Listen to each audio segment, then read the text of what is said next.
بسم اللہ الرحمن الرحیم نحمدہ و نصلی علی رسولہ الکریم اما بعد۔ کیا خوب کہا ہے کہنے والے نے کہ ایمان کی فکر صرف اور صرف ایمان والے کو ہوتی ہے، منافق اس سے بری ہوتا ہے۔ منافق کا مطلب جس کے دل میں کچھ اور رہتا اور جس کی زبان پہ کچھ اور رہتا، اس کو ایمان کی فکر ہو ہی نہیں سکتی۔ ابتدائے اسلام میں جو منافق کا مطلب سمجھایا گیا، منافقوں کی پوری اسٹوری ہم کو اسلام کی تاریخ سے جو ملتی، تو وہ قیامت تک کے منافق کے مطلب کو اور مومن کے مطلب کو اور کافر کے مطلب کو، ان تینوں کے مطلب کو اچھی طرح سے واضح کرنے کے واسطے کافی ہے۔ ابتدائی اسلام میں جو ہم نے پڑھے،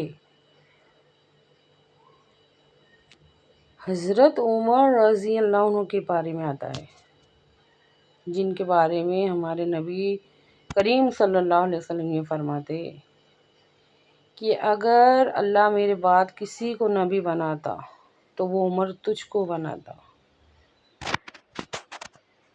سنیے اس بات کو۔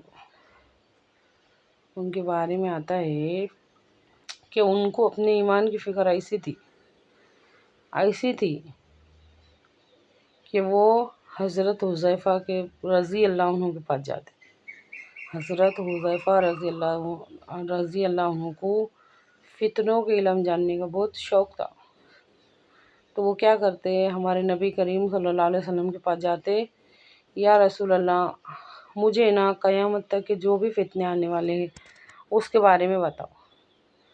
اور ہمارے نبی کریم صلی اللہ علیہ وسلم نے ان کو بہت ساری باتیں بتائی تھی اور کہا تھا کہ حذیفہ راز میں رکھنا، کسی کو بتانا مت۔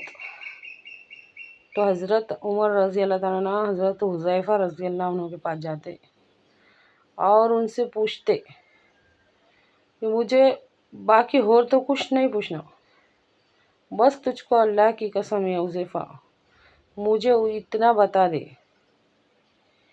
کہ جو 14 منافقوں کے نام نبی کریم صلی اللہ علیہ وسلم نے تم کو بتائے، ان 14 میں کہیں میرا نام تو نہیں تھا۔ بہت کچھ ہے سمجھنے والوں کے واسطے اور کچھ بھی نہیں ہے نہیں سمجھنے والوں کے واسطے، اور رونگٹے کھڑے ہو جائیں گے اگر ہم اس کی باریکی ان کو کبھی سمجھیں گے تو۔ جس کے بارے میں نبی کریم صلی اللہ علیہ وسلم فرماتے کہ اللہ اگر میرے بعد کسی کو نبی بناتا تو وہ عمر تجھ کو بناتا۔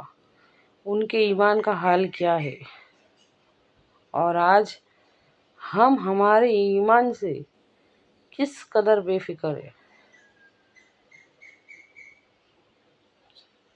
سوچ کے دیکھو۔ ہے کوئی جو سوچے اور سمجھے؟ تو ایمان کی فکر ہے نا صرف اور صرف ایمان والے کو رہتی، منافقوں کو ایمان کی کوئی فکر ہی نہیں رہتی، ان کا اطمینان کافی رہتا، نہیں ہم حق پہ، نہیں ہم حق پہ۔ آج ہم مسلمانوں کے اندر سے اللہ کے واسطے کچھ کرنے کا جذبہ کیوں ختم ہو رہا؟ ہماری ہمتیں، ہماری طاقت، ہماری محنت، ہمارے ارادہ، ہمارا اختیار اللہ تعالیٰ کے حکموں کے واسطے کیوں نہیں لگ رہے؟ تو یہ کمزوری ایمان کس نکلیں گی؟ اللہ تعالیٰ سے ہمارے تعلقات مضبوط نہیں ہے، ہماری ایمان کمزور ہے۔ ہم زبانی دعوے کے ایمان کو سب کچھ سمجھتے ہیں، یقینی ایمان ہمارے پاس نہیں ہے۔ ہے کوئی جو سوچے اور سمجھے؟ بہت ضروری ہے سب سوچنا اور سمجھنا۔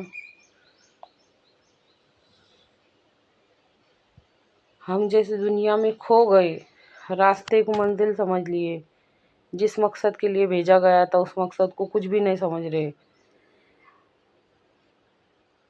1 دن 2 دن 3 دن 4 دن ہماری زندگی کے دن گزرتے گزرتے گزرتے چلے جا رہے،